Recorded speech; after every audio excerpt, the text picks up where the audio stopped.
จำปีพุทธศักราช 2569 ปีที่ 61 ในโครงการพระธรรมจาริกได้บรรพชาอุปสมบทจำนวน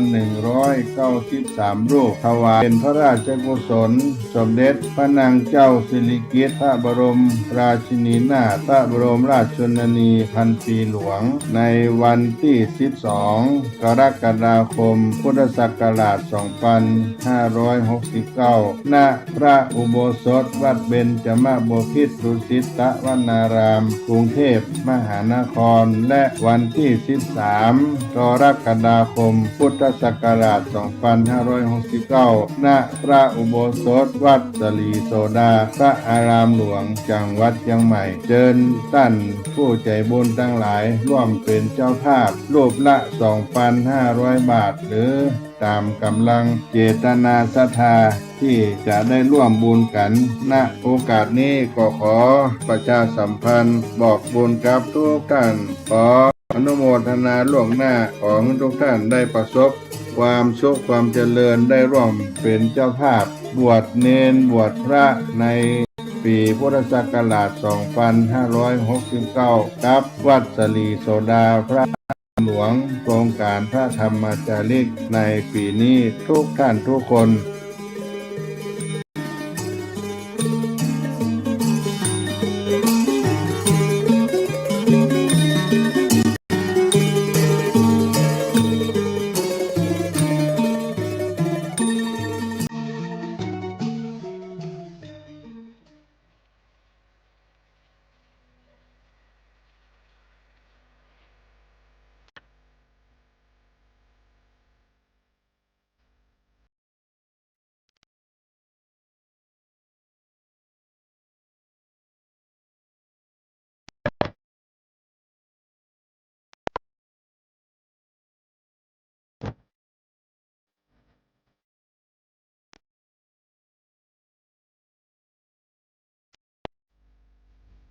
งานเผยแผ่เป็นหัวใจสำคัญของพระพุทธศาสนา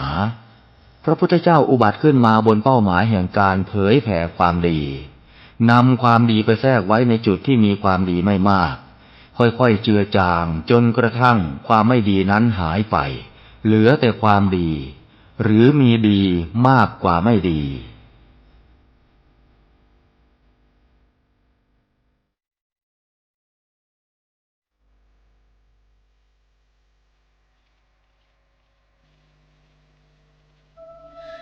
หยาดน้ำตาหลั่งรินท่วมแผ่นดิน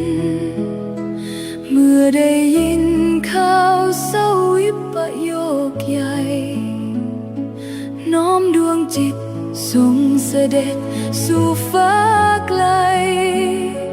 องค์เจ้าฟ้าพัชรกิติยาภาผู้ทรงธรรม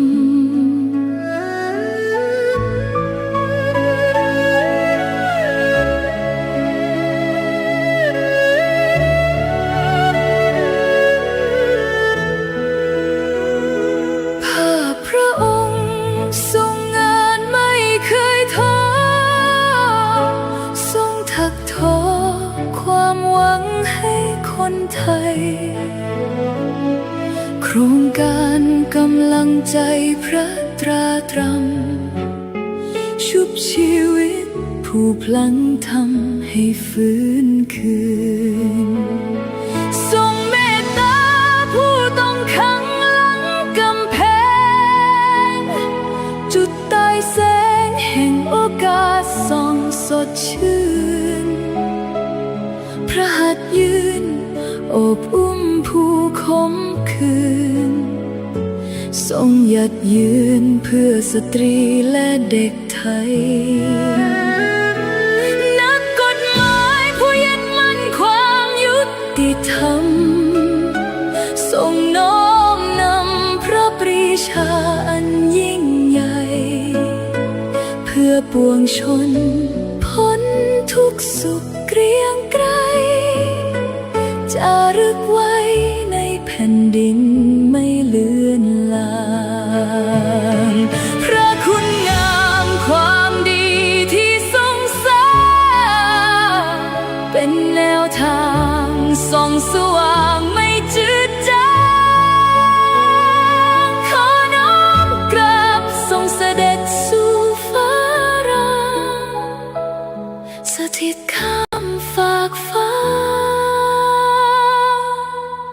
ชั่วนิรันดร์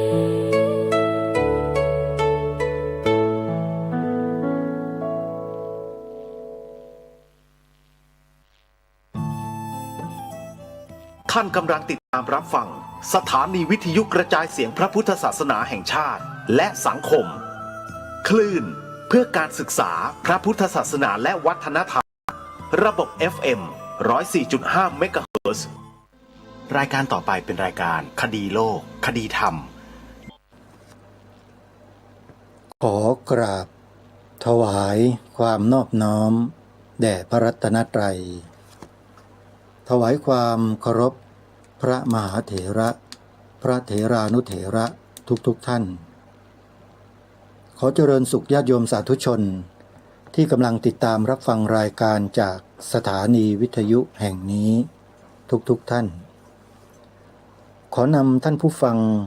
เข้าสู่รายการคดีโลก คดีธรรม พบกันในวันนี้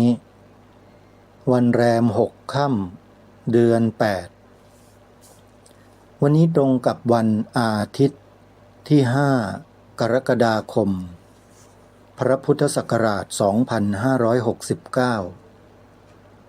รายการคดีโลก คดีธรรมมีให้ท่านผู้ฟังติดตามรับฟังเป็นประจำทุกวัน ทางสถานีวิทยุ พระพุทธศาสนาแห่งชาติ และสถานีวิทยุพระพุทธศาสนาจังหวัดต่างๆหลายสถานีแต่ละสถานีนั้นท่านสามารถรับฟังได้พร้อมๆกันด้วยแอปพลิเคชันที่ชื่อว่าวิทยุพุทธศาสนาทั่วไทยแอปพลิเคชันนี้รวบรวมสถานีวิทยุพระพุทธศาสนาไว้ในที่เดียวกันมากถึง50 สถานีเพียงแค่ท่านดาวน์โหลดแอปพลิเคชันวิทยุพุทธศาสนาทั่วไทยนี้ไว้ในโทรศัพท์ให้สำเร็จสถานีวิทยุทั้ง50 สถานีดังกล่าวก็จะมาปรากฏอยู่ในโทรศัพท์ของท่านอย่างถาวรท่านจะไปที่ไหนก็ตามท่านเปิดรับฟังได้ทั่วประเทศไทยจะฟังสถานีวิทยุใดก็ได้มีอยู่ทุกภาคของประเทศไทยสาธุชนผู้ฟังทุกท่านเมื่อวานทางรายการก็ได้นำเสียงของหลวงพ่อสุรชัยฉันทะสูโรเจ้าอาวาสวัดบวรพุทธาวาสอยู่ที่จังหวัดพระนครศรีอยุธยามาเปิดให้พวกเราได้สดับรับฟังกันไปเชื่อว่าสาธุชนหลายท่านที่มีความตั้งใจฟังมีความเข้าใจในสิ่งที่หลวงพ่อท่านพูดและเมื่อเราเข้าใจแล้วหันมามองสถานการณ์ในบ้านเมืองของเราโดยเฉพาะภาพรวมของพระบวรพุทธศาสนาที่มีพระสงฆ์เป็นแกนหลักในการสืบต่ออายุพระพุทธศาสนาดูสิว่าที่ผ่านมาเนี่ยพระสงฆ์ในประเทศไทยเราถูกกระทำกันยังไงบ้างอาตมาไม่ได้มารื้อฝอยหาตะเข็บแต่คนเราเมื่อมันเจ็บแล้วมันก็ต้องจำไว้เพื่อที่จะนำไปแก้ไขปรับปรุงให้มันดีขึ้นไม่ใช่จำมาไว้เพื่อไปแก้แค้นใครไม่ใช่ชาวพุทธเราไม่มีใจเป็นเช่นนั้นเด็ดขาดถ้าเป็นชาวพุทธที่ปฏิบัติดีปฏิบัติชอบจะไม่มีการแก้แค้นไม่มีการเอาคืนใดๆทั้งสิ้นนี่แหละเขาเรียกว่าพุทธแท้อาตมาไม่ได้ชวนโยมไปแก้แค้นใครแต่ให้หันกลับมามองดูตัวเราว่า เราจะทำหน้าที่ของเราในฐานะที่เป็นชาวพุทธในการปกป้องพระพุทธศาสนาในการพิทักษ์รักษาพระภิกษุสงฆ์ของเราเนี่ยให้มีกำลังสืบต่ออายุพระพุทธศาสนาของเราได้อย่างไรนี่ต่างหากคือสิ่งที่ทางรายการเน้นย้ำมาโดยตลอดไม่ได้ให้ไปด่าใครไม่ได้ให้ไปทำร้ายใครไม่ได้ให้ไปกล่าวหาใครลอยๆแต่เราจะนำข้อมูลความจริงหลักฐานที่มีอยู่และเป็นอยู่ของสังคมประเทศชาติบ้านเมืองเราเนี่ยมาช่วยกันเผยแพร่มาช่วยกันถ่ายทอดให้แก่ผู้คนในสังคมโดยเฉพาะเด็กๆและเยาวชนเนี่ยสำคัญที่สุดที่เราในฐานะเป็นผู้ปกครองจะต้องถ่ายทอดความถูกต้องที่ทางรายการนำเสนอไปนั้นให้แก่ลูกหลานเรารับเอาไว้ปลูกและฝังไว้ในสมองในใจของเขาให้ได้ถ้าไม่ทำเช่นนี้ประเทศไทยเราพระพุทธศาสนาอันเป็นศาสนาประจำชาติไทยของเรานั้น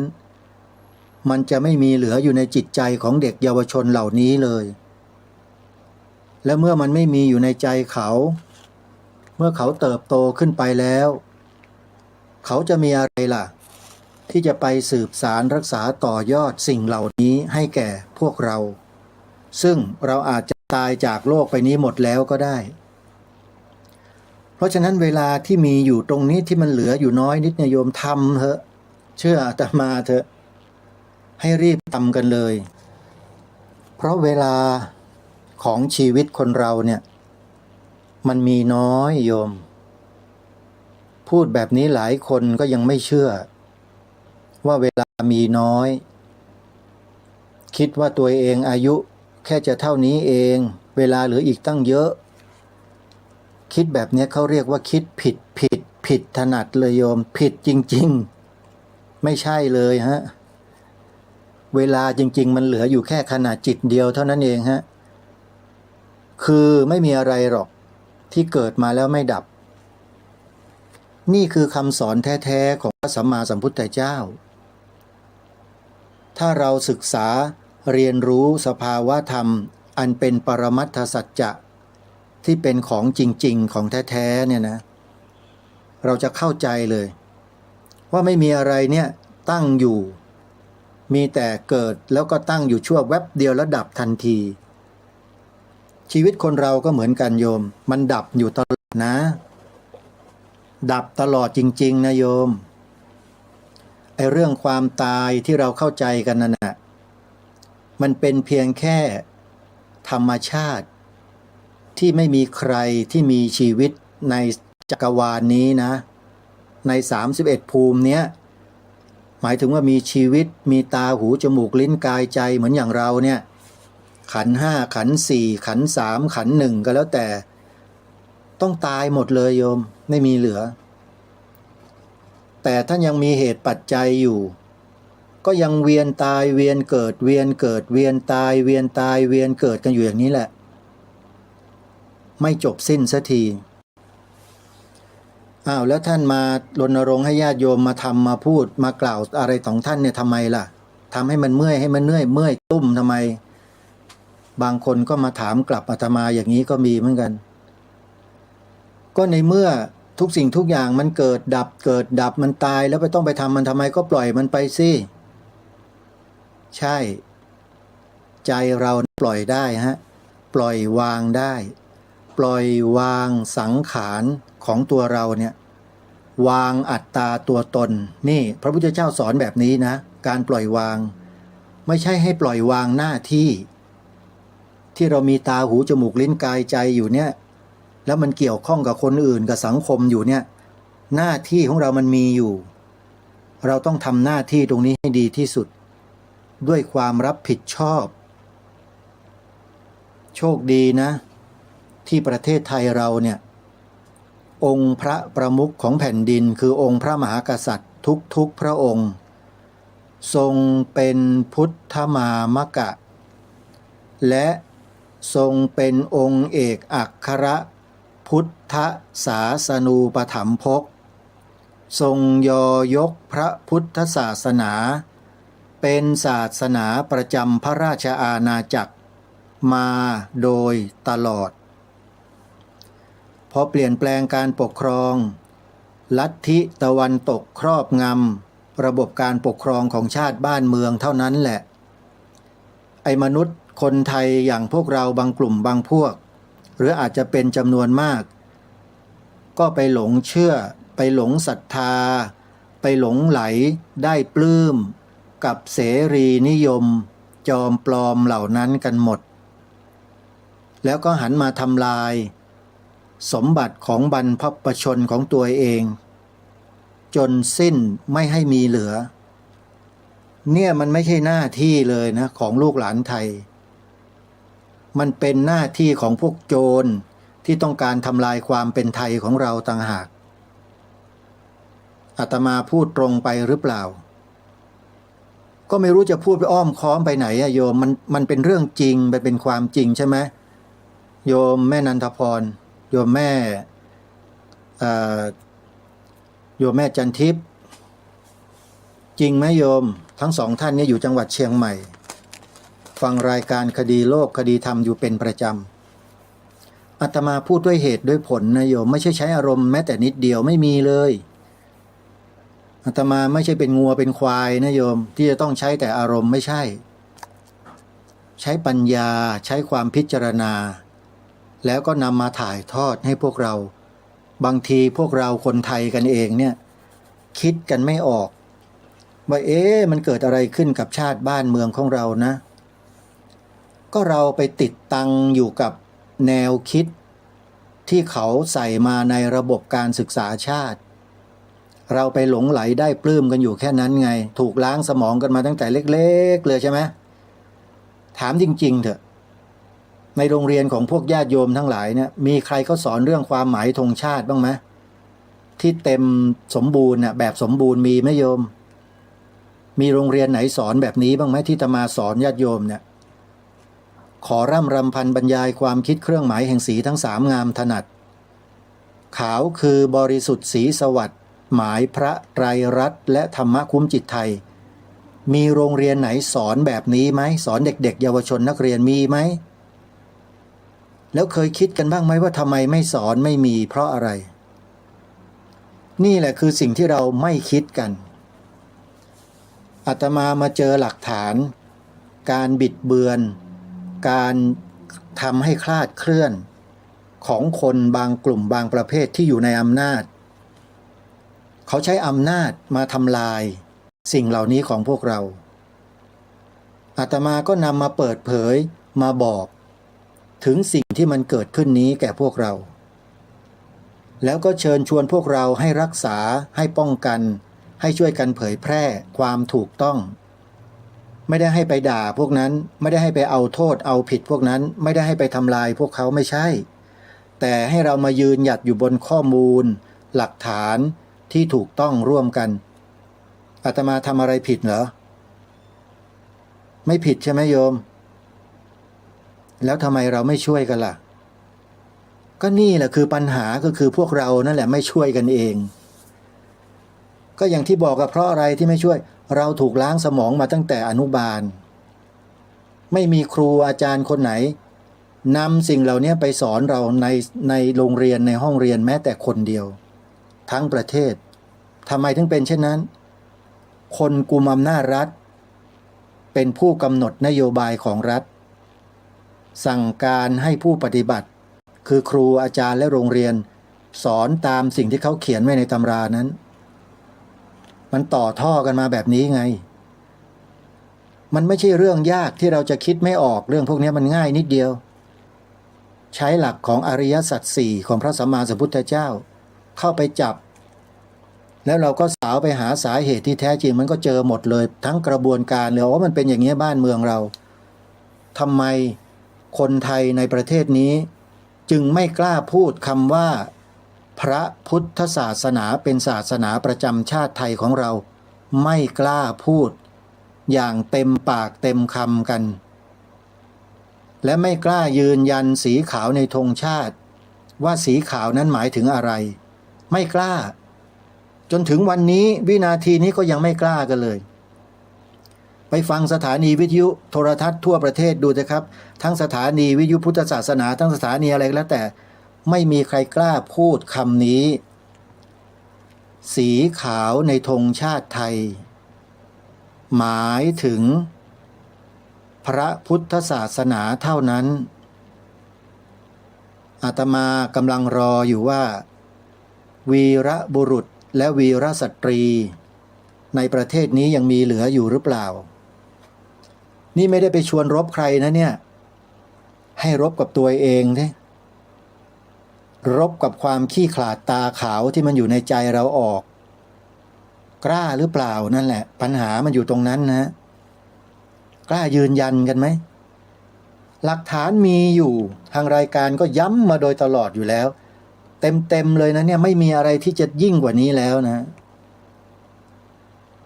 อาตมาทำรายการมาก็เพื่อให้พวกเราเนี่ยยืนหยัดอยู่บนความถูกต้องของบ้านเมืองแล้วก็อย่าไปหลงไหลได้ปลื้มกับคำยกยอปอปั้นกับใบประกาศนียบัตรกับอะไรต่อไม่อะไรที่เขามอบให้แล้วเขาก็ไปปลุกปั่นกันว่าโอ๊ยเป็นสิ่งที่เลิศประเสริฐหรูหรามีแต่คนยกยอปอปั้นกันทั้งโลกอย่าไปหลงไหลได้ปลื้มกับสิ่งเหล่านั้นมันจะถูกเขาพาไปหลงไหลไปเทไปเนี่ยมันเป็นอยู่ทุกวันนี้สังคมเราเป็นอยู่อย่างนี้อาตมาไม่ได้ไปยุ่งเรื่องอื่นนะเรื่องวิชาการทำมาหากินเลี้ยงชีพเลี้ยงปากเลี้ยงท้องไม่เคยพูดไม่เคยยุ่งกับญาติโยมเลยแต่ขออย่างเดียวเนี่ยรากฐานรากเหง้าของประเทศชาติบ้านเมืองที่สำคัญก็คืออันเนี้ยขอแค่นี้เองเราอย่าทิ้งได้ไหมอย่าทิ้งแล้วก็ช่วยกันถ่ายทอดให้ลูกหลานเยาวชนของเราต่อไปถ้าทำเดี๋ยวนี้มันก็จะเกิดเดี๋ยวนี้แล้วเป็นเดี๋ยวนี้แล้วมันก็จะเพิ่มขึ้นเรื่อยๆเดี๋ยวนี้แต่ถ้าเฉยๆอยู่เฉยๆมันก็จะไม่มีวันจะเกิดขึ้นแล้วมันจะไม่เพิ่มขึ้นความมั่นคงมันก็จะลดลงและถอยลงไปเรื่อยๆเพราะการที่เราไม่กล้ากันนั่นเองผมขอย้ำนะครับพระเถรานุเถระทุกรูปพวกเราท่านทั้งหลายเนี่ยเป็นแบบอย่างของคนในสังคมนะครับแล้วถ้าเราไม่ทำไม่นำใครล่ะครับจะขึ้นมาทำและมานำให้กับประชาชนในชาติผมถึงบอกว่าเนี่ยมันคือโอกาสของพวกเราแท้ๆเลยที่เรายังมีลมหายใจกันอยู่และมีความรู้ความเข้าใจกันแล้วมันขาดอย่างเดียวคือเราไม่ทำกันถ้าเป็นไปได้เนี่ยผมอยากจะให้เรื่องนี้เข้าไปถูกกำหนดในนโยบายของคณะสงฆ์ในมหาเถรสมาคมด้วยซ้ำไปและให้มหาเถรสมาคมกำหนดออกมาเป็นมติแล้วก็มีประกาศออกไปทั่วราชอาณาให้ครูสอนพระปริยัติธรรมทั้งหมดอัญเชิญบทพระราชนิพนธ์ความหมายธงไตรรงค์เนี่ยสอดใส่เข้าไปในเนื้อหาของหลักสูตรด้วยโดยเฉพาะนักธรรมเอกมีวิชาไหนล่ะที่จะสอดใส่เข้าไปได้พระราชบัญญัติคณะสงฆ์ไงครับเหมาะที่สุดคือตรงนั้นครับแล้วครูสอนพระปริยัติธรรมทั้งหลายก็ไปพลิกแพลงเอาเองสิฮะชั่วโมงนี้สอนหาช่วงเวลาสั้นๆสัก30 วินาทีพูดประโยคสั้นๆที่ผมแนะนำไปเนี่ยให้นักศึกษานักเรียนได้ยินกันทุกวันหรือทุกสัปดาห์หรือยังไงก็แล้วแต่ท่านไปพิจารณากันเองเถอะท่านมีความรู้ความสามารถมากกว่าผมเยอะในการสอนเนี่ยผมไม่มีความสามารถอะไรแต่ผมเข้าใจในบริบทของบ้านเมืองไม่แพ้ใครว่าบ้านเมืองเนี่ยมีองค์ประกอบสำคัญคืออะไรบ้างและองค์ประกอบนี้มีโครงสร้างอย่างไรและโครงสร้างเหล่านี้ถูกทำลายลงด้วยวิธีการอย่างไรผมจะเข้าใจเรื่องนี้ครับส่วนเนื้อหาสาระรายละเอียดที่ครูบาอาจารย์ท่านสอนท่านอะไรกันอยู่เนี่ยผมไม่มีความสามารถแต่ผมจะมาทำในลักษณะภาพรวมและโครงสร้างสำคัญของสังคมตรงนี้มันเป็นโครงสร้างทางความรู้สึกของคนในสังคมด้วยอย่าลืมนะท่าน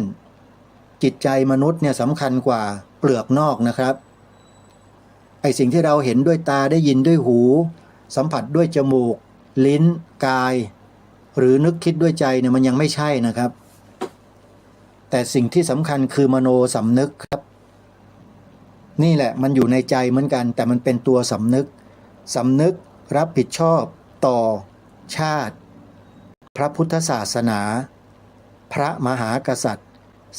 3สถาบันหลักของชาติบ้านเมืองอันนี้สำคัญที่สุดที่บรรพบุรุษเราพาประเทศอยู่รอดปลอดภัยเป็นเอกราชอิสระมาให้พวกเราอยู่อาศัยกันอย่างมีความสงบร่มเย็นทุกวันนี้ก็เพราะเขาทำกันมาแบบนี้ครับเขาไม่ได้ปล่อยปละละเลยไม่เช่นนั้นองค์บูรพมหากษัตริย์ไทยของเราจะทรงสืบสารรักษาต่อยอดสิ่งเหล่านี้มาทำไมที่ผมอัญเชิญมาเนี่ยท่านจะทรงรักษาไว้เพื่ออะไรล่ะถ้าไม่สำคัญจริงไหมพระเถรานุเถระที่ฟังรายการผมท่านว่าจริงไหมครับและพวกเราอยู่ภายใต้พระบรมโพธิสมภารใช่ไหมสมณศักดิ์ทั้งหลายฐานานุกรมทั้งหลายที่เราได้รับพระราชทานเนี่ยพระองค์ท่านพระราชทานไว้ให้เราเนี่ยเพราะอะไรล่ะเพื่ออะไรครับเพื่อให้เราช่วยกันสืบสารรักษาต่อยอดรากเหง้าของสังคมประเทศชาติบ้านเมืองเอาไว้ให้เหนียวแน่นมั่นคงครับผมก็มีฐานานุกรมที่ได้รับจากท่านเจ้าคุณชั้นเทพเป็นพระครูประหลัดชั้นเทพครับผมสำนึกในพระมหากรุณาธิคุณมาโดยตลอดอยู่แล้วถึงแม้จะไม่ได้รับยศอะไรก็ตามมันเป็นเรื่องปกติของผมมานานแล้วอย่างที่ผมบอกและที่ต้องมาย้ำกันอยู่ทุกวันเนี่ยผมไม่เคยเบื่อนะผมมีความภูมิใจที่ได้ทำหน้าที่ตรงนี้ไม่ได้ถือว่าตัวเองเป็นครูหรือเป็นอาจารย์แม้แต่นิดเดียวครับผมเป็นคนหนึ่งที่รู้อะไรแล้วที่สำคัญและจำเป็นผมก็จะนำมาบอกพระเถรานุเถระทุกรูปให้ช่วยกันบอกญาติโยมอุบาสกบาสิกาทุกท่านให้ช่วยกันไม่ได้ยากอะไรเลยนี่ใช้วาจาเราเนี่ยกล่าวออกไปแค่นั้นเองครับทุกท่านก็มีความสามารถกันทุกคนอยู่แล้วทุกรูปทุกนามอยู่แล้วไปพลิกแพลงสิครับใช้คำพูดที่เราถนัดนำประโยคเหล่านี้ไปถ่ายทอดให้กับผู้คนอย่างที่เขาไม่รู้ตัวไม่ต้องพูดอย่างผมเนี่ยพูดแบบปลุกจิตสำนึกไงปลุกจิตสำนึกแล้วผมก็จะพูดอะไรที่ตรงๆแต่ครูบาอาจารย์ไม่ต้องพูดอย่างผมพูดอย่างผมเดี๋ยวญาติโยมหนีหมดผมเข้าใจอยู่ครับพูดอย่างที่พูดนะครับเทศสอนไปแล้วก็สอดแทรกตัวนี้ไปทีละนิดน้ำซึมบ่อทรายทุกวันทุกรอบทุกครั้งทุกวันครูบาอาจารย์ผมยกมือไหว้แล้วครับเนี่ยแหละครับคือสิ่งที่ผมต้องการค่อยๆทำครับทำไปเรื่อยๆแล้วก็สังเกตอาการของญาติโยมว่าเมื่อเขาได้ฟังสิ่งเหล่านี้ประโยคเหล่านี้เขามีอาการเช่นไรฟีดแบ็กคือสิ่งที่มันสะท้อนกลับมาเนี่ยมันเป็นยังไงต้องประเมินด้วยนะครับผมนี่ประเมินตลอดนะมีทั้งคนชอบมีทั้งคนชังเป็นเรื่องปกติทีนี้คนที่ชังเนี่ยเขาอาจจะมีปฏิฆะไม่พอใจอะไรบางอย่างก็ไม่เห็นยากนี่มาคุยกันสิใครสงสัยอะไรมาคุยกันแล้วจะได้อธิบายให้ฟังให้เข้าใจแค่นั้นเองทุกอย่างมันอยู่ที่โต๊ะเจรจาและข้อตกลงและทำความเข้าใจครับไม่ใช่ไปไล่ทุบหัวกันเหมือนอย่างพวกนักเลงหัวไม้ไม่ใช่ไอ้นั่นมันยุคไดโนเสาร์เป็นยุคป่าเถื่อนครับพวกเรานี่มันเป็นอารยะนะเป็นอารยะกันแล้วคำสอนของพระพุทธเจ้านี่ดำรงมั่นอยู่ในจิตในใจของเราทุกคนอยู่แล้วนี่ครับเราไม่ไปทำอย่างนั้นอยู่แล้วครับนะแล้วใครที่ทำอยู่ก็ให้เลิกเถอะนะอย่าไปทำอะไรที่มันรุนแรงนะถ้าจะพูดถ้าจะกล่าวถ้าจะแสดงอะไรก็ต้องหยิบยกข้อมูลขึ้นมากล่าวอ้างมายืนยันมายืนหยัดให้ทุกคนได้ทราบร่วมกันยอมรับร่วมกันให้ได้นี่คือของประเทศเรานะเป็นสมบัติของชาตินะ เป็นรากฐานของชาติบ้านเมืองของสังคมเรานะเราต้องดำเนินรอยตามบรรพบุรุษของเรานะดำเนินรอยตามเบื้องพระยุคลบาทขององค์บูรพมหากษัตริย์ของเรานะเราจึงจะชื่อว่า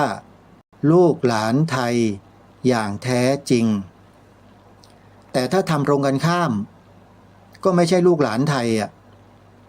แต่เป็นใครก็ไม่รู้ที่อ้างตัวเองว่าเป็นคนไทยแต่จิตใจกลายเป็นทาสของเขาหมดแล้วคนที่ทำลายสิ่งเหล่านี้ของบ้านเมืองเนี่ยพวกนี้คือเป็นทาสเขานะเป็นทาสด้วยอำนาจอะไรล่ะท่านผู้ฟังก็น่าจะเข้าใจและรู้บ้านเมืองเราเนี่ยอย่างที่อาตมาเคยตั้งคำถามที่ให้ตั้งคำถามพวกเราว่าพวกเราเชื่อไหมว่าตำแหน่งสำคัญในบ้านเมืองในโลกใบนี้ใช้เงินซื้อกันได้นี่คือคำถามนะครับผมไม่ได้กล่าวหาใครนะถามพวกเราให้คิดและเมื่อเราคิดได้และเมื่อเราเชื่อเมื่อเรามั่นใจว่ามันซื้อได้เนี่ยแล้วท่านว่าคนที่เอาเงินมาซื้อตำแหน่งทั้งหลายเหล่านี้เขาจะมาทำอย่างเราไหมพูดอย่างเราไหมมาช่วยปกป้องรักษาสิ่งที่ดีงามของชาติบ้านเมืองอย่างที่เราทำกันไหมไม่มีทางนะเมื่อคุณได้เงินจากเขามาแล้วเขาก็มีเงื่อนไขให้คุณทำแล้วคุณก็ทำตามเงื่อนไขของเขาโดยที่คุณไม่มีการทักท้วงแม้แต่นิดเดียวแม้แต่ความฉุกคิดในใจคุณก็ไม่มีเพราะคุณเห็นแก่ตัวไงเห็นแก่เงินไงวันนี้พูดชัดนะโยมเอาแบบตรงๆเลยแต่ไม่ได้กล่าวหาใครนะใครที่ทำอยู่ให้รู้ตัวกันไว้เท่านั้นเองว่าทำอย่างนั้นนะไม่ถูกต้องและไม่เป็นผลดีต่อชาติบ้านเมืองของเราด้วยจึงขอให้พวกเราช่วยกันถ้าพวกเราไม่ช่วยกันแล้วใครจะช่วยเรานี่คือสิ่งที่ทางรายการย้ำมาโดยตลอดถ้าผมทำอยู่ลำพังผมคนเดียวโดยที่คนอื่นไม่สนใจไม่มีใครอะไรเลยมันก็ไม่มีประโยชน์อะไรหรอกครับมันก็ได้เพียงแค่ฟังกันไปวันๆหนึ่งเท่านั้นเองแต่การกระทำไม่เกิดขึ้นพระพุทธเจ้าเนี่ยสอนเรื่องกรรมแต่ไม่ได้หมายความว่าให้ยอมสยบเฉพาะแต่กรรมเก่ากรรมเก่ากรรมเก่าโอ้ยมันเป็นเวรเป็นกรรมมันเป็นอนิจจังทุกขังอนัตตาไม่ต้องไปดิ้นรนไม่ต้องไปต่อสู้ไม่ต้องไปทำอะไรหรอกให้กรรมมันจัดการเถอะพระพุทธเจ้าไม่ได้สอนเราแบบนี้เลย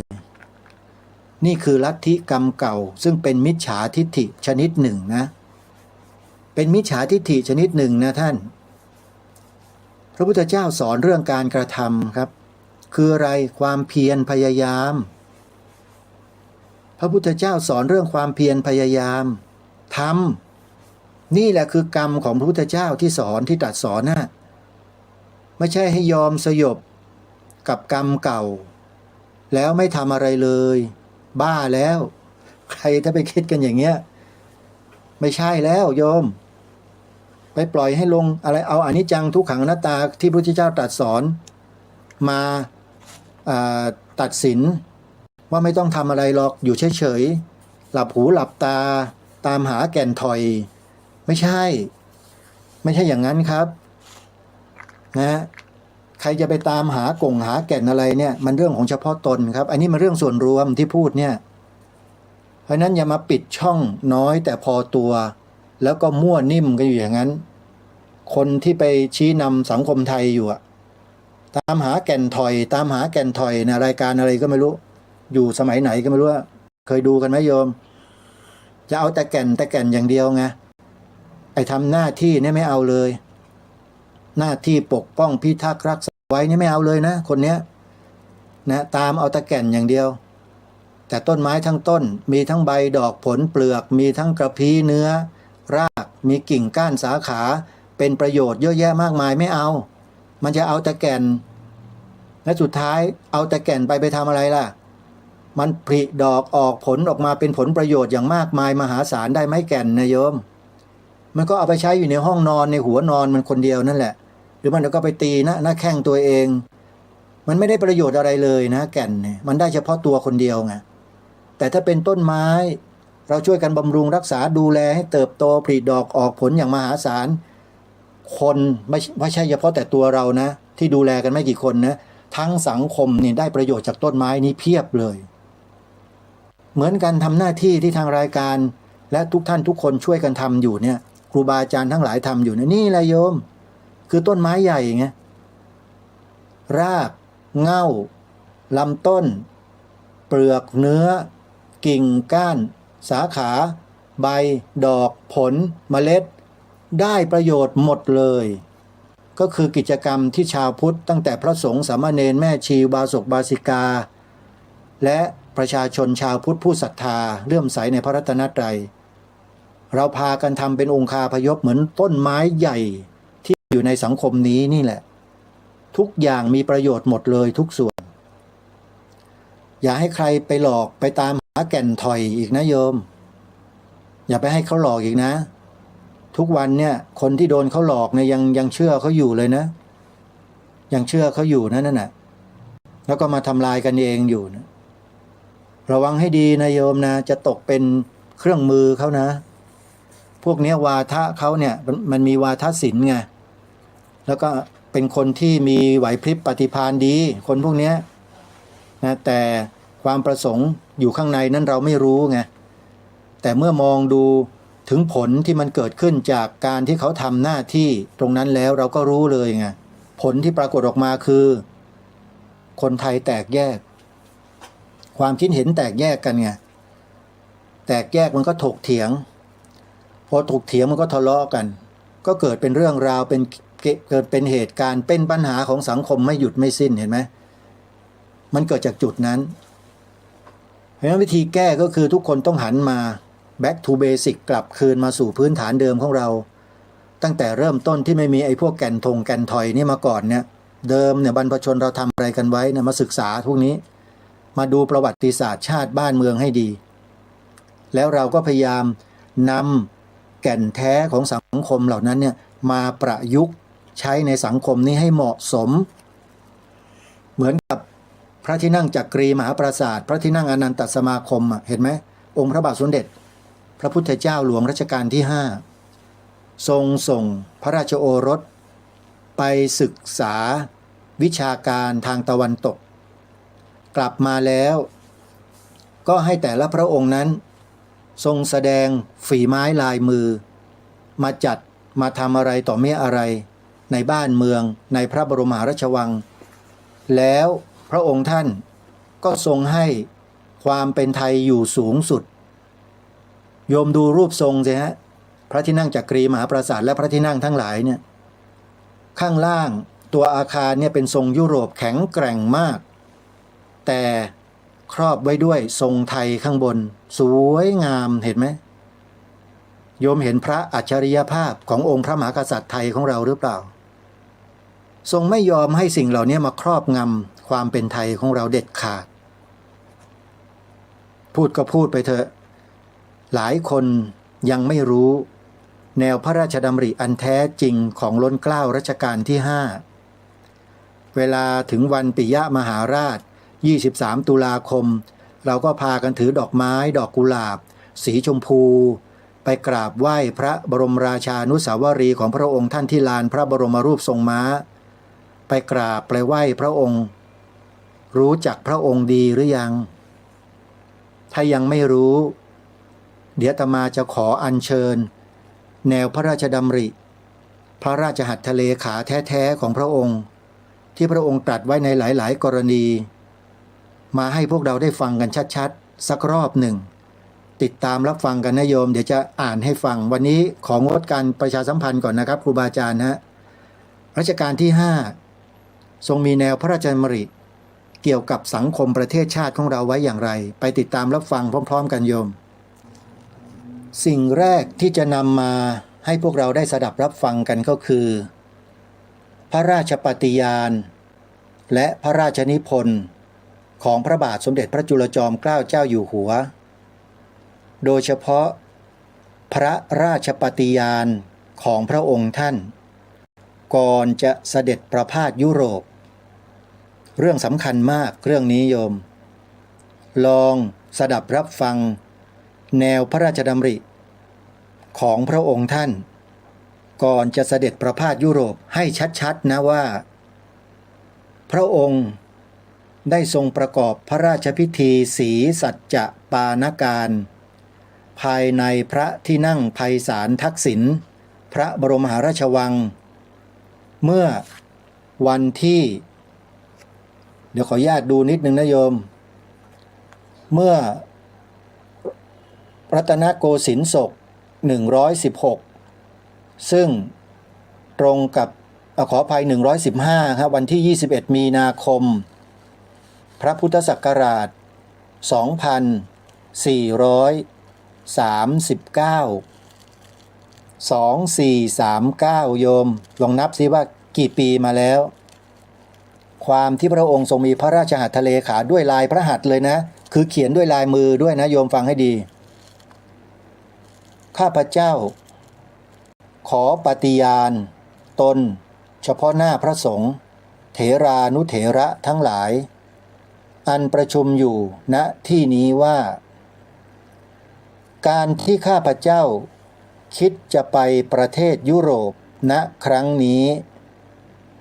ด้วยข้าพเจ้ามุ่งต่อความดีแห่งพระราชอาณาจักรและด้วยความหวังว่าจะเป็นประโยชน์แก่ตัวข้าพเจ้าด้วยเพราะฉะนั้นข้าพเจ้าตั้งใจจะรักษาตนให้สมควรแก่ที่เป็นเจ้าของประชาชนชาวสยามทั้งปวงจะรักษาเกียรติยศแห่งพระราชอาณาจักรอันเป็นเอกราชนครนี้จนสุดกำลังที่ข้าพเจ้าจะป้องกันได้และเพื่อจะให้เป็นเครื่องเตือนใจตัวข้าพเจ้าและเป็นเครื่องเย็นใจแห่งผู้ซึ่งมีความรักใคร่มุ่งหมายความดีต่อข้าพเจ้าปราศจากวิตกกังวลใจด้วยความประพฤติรักษาตัวของข้าพเจ้าข้าพเจ้าจึงขอสมาทานข้อทั้งหลาย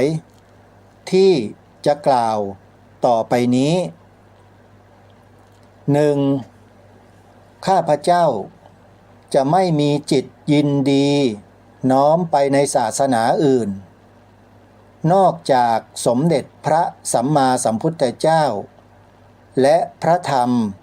อันพระองค์ได้ตรัสรู้ชอบดีแล้วกับทั้งพระสงฆ์หมู่ใหญ่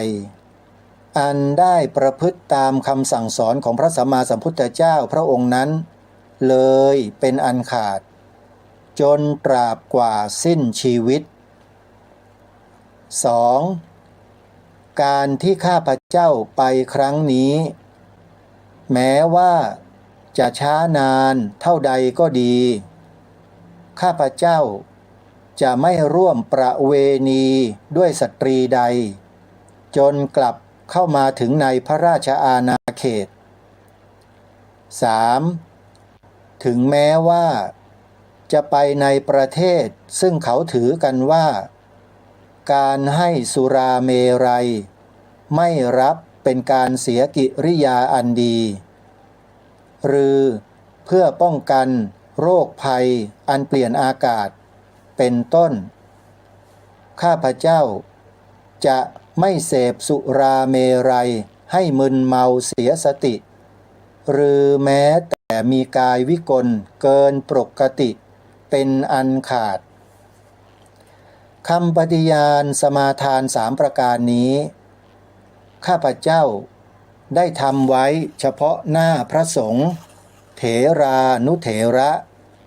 อันได้มาประชุมในการพระราชพิธีศรีสัจจปานการแห่งผู้สำเร็จราชการแผ่นดินต่างพระองค์และที่ปรึกษาของผู้สำเร็จราชการณพระที่นั่งไพศาลทักษิณในบรมมหาราชวังวันที่21มีนาคมรัตนโกสินทร์ศก115พระพุทธศาสนายุกาล 2439 พรรษาเป็นวันที่1300 58ในรัชกาลปัจจุบันนี่คือหลักฐานที่เราสามารถศึกษาและนำมาวิเคราะห์กับสถานการณ์ของผู้คนในสังคมปัจจุบันได้เลย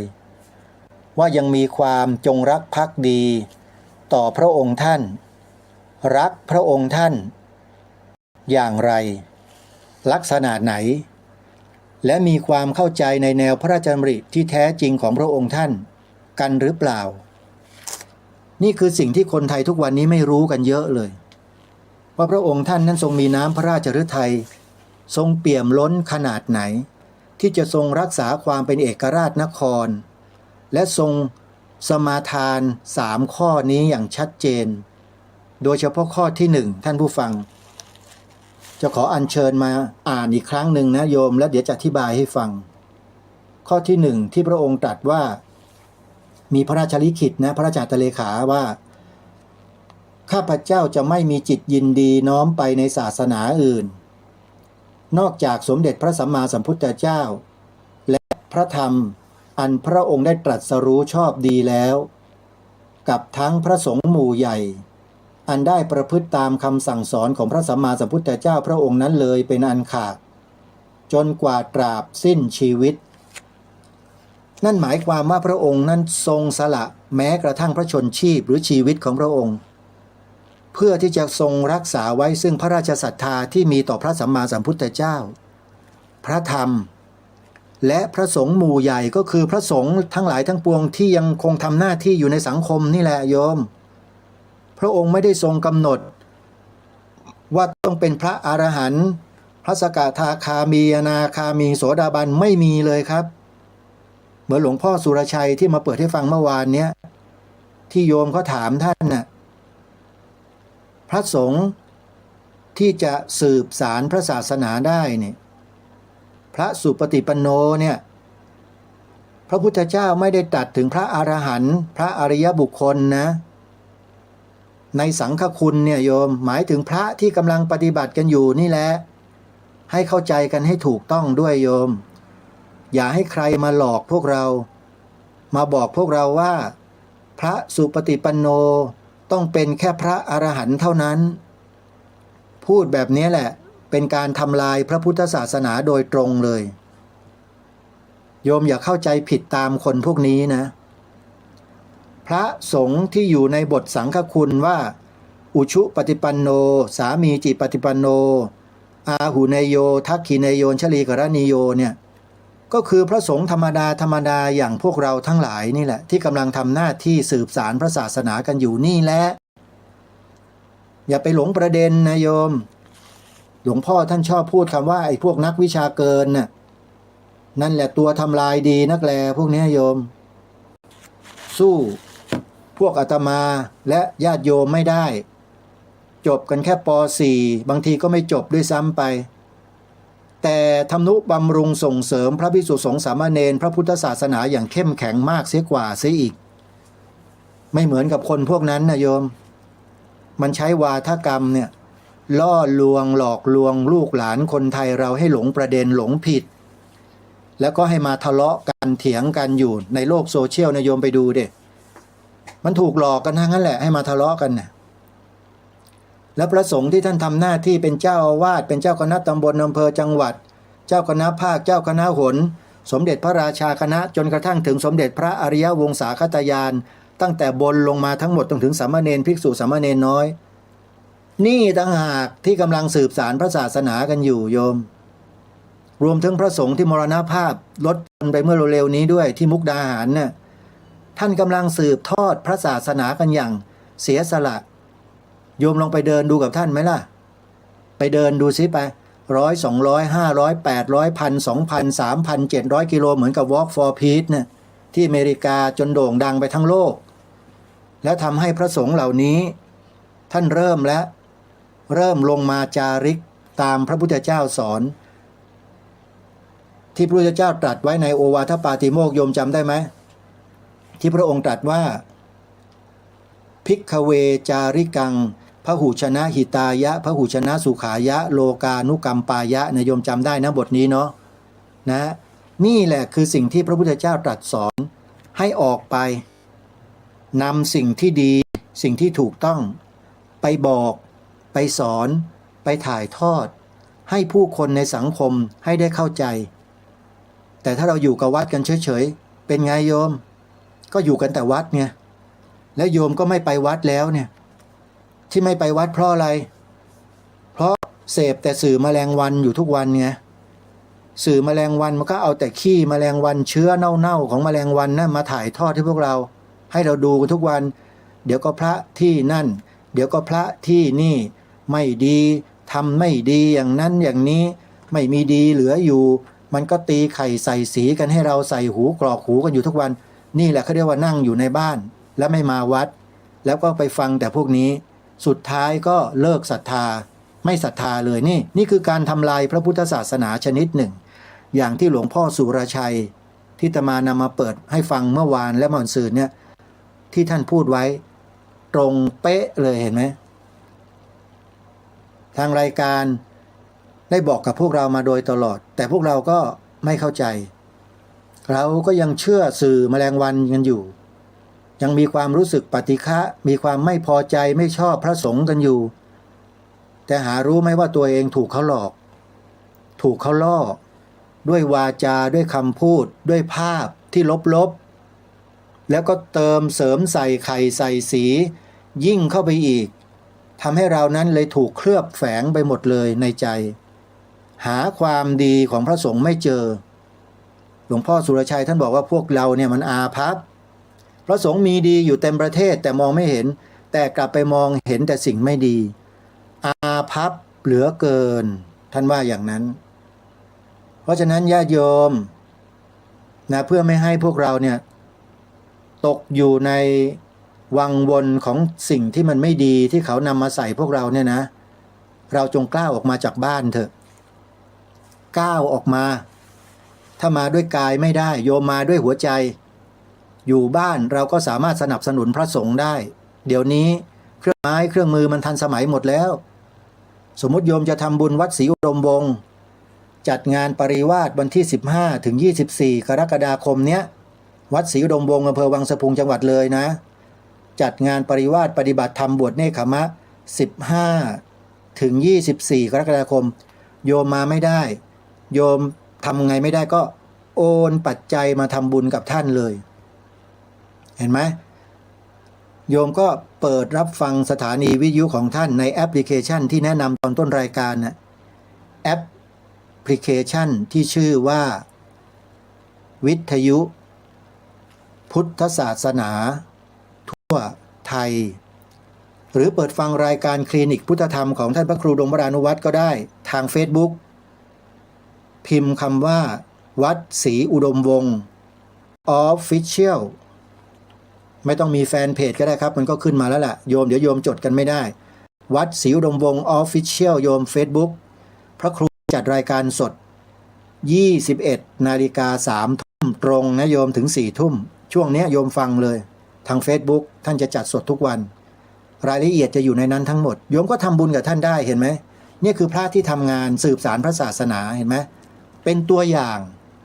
ในอีกหลายๆแสนรูปในประเทศไทยทั้งหมดทั้งเดินธุดงค์ด้วยทั้งสอนทั้งปฏิบัติอยู่ในวัดสวดมนต์ทำวัดทำกิจ10 อย่างกวาดลานวัดถูกุฏินี่ถือว่าเป็นกิจสืบสารพระศาสนาทั้งหมดครูบาอาจารย์ที่ท่านสอนท่านเรียนบาลีอันนี้ของตรงๆเลยสืบสารคำสอนชัดๆอันนี้ถูกต้องส่งเสริมโดยส่วนเดียวเลยนี่ต้องช่วยให้มากที่สุดเพราะว่าเป็นการให้กำลังใจท่านด้วยนะและเสร็จงานพระครูอุดมแล้ว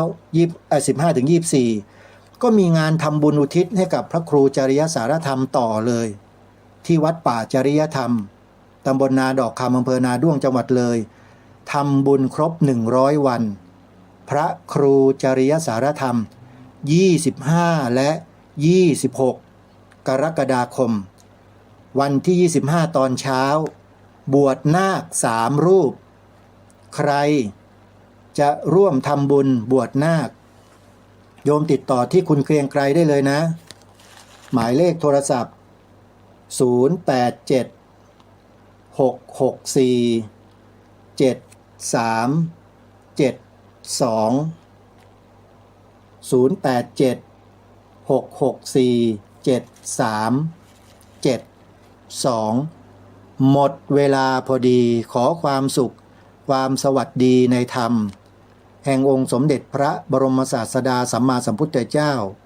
จงปรากฏเกิดมีขึ้นในจิตใจของท่านผู้ฟังทุกท่านทุกคนเทินขอเจริญพร ที่จบไปแล้วนั้นเป็นรายการคดีโลกคดีธรรมดำเนินรายการโดยพระครูประหลัดนรงค์ฤทธิ์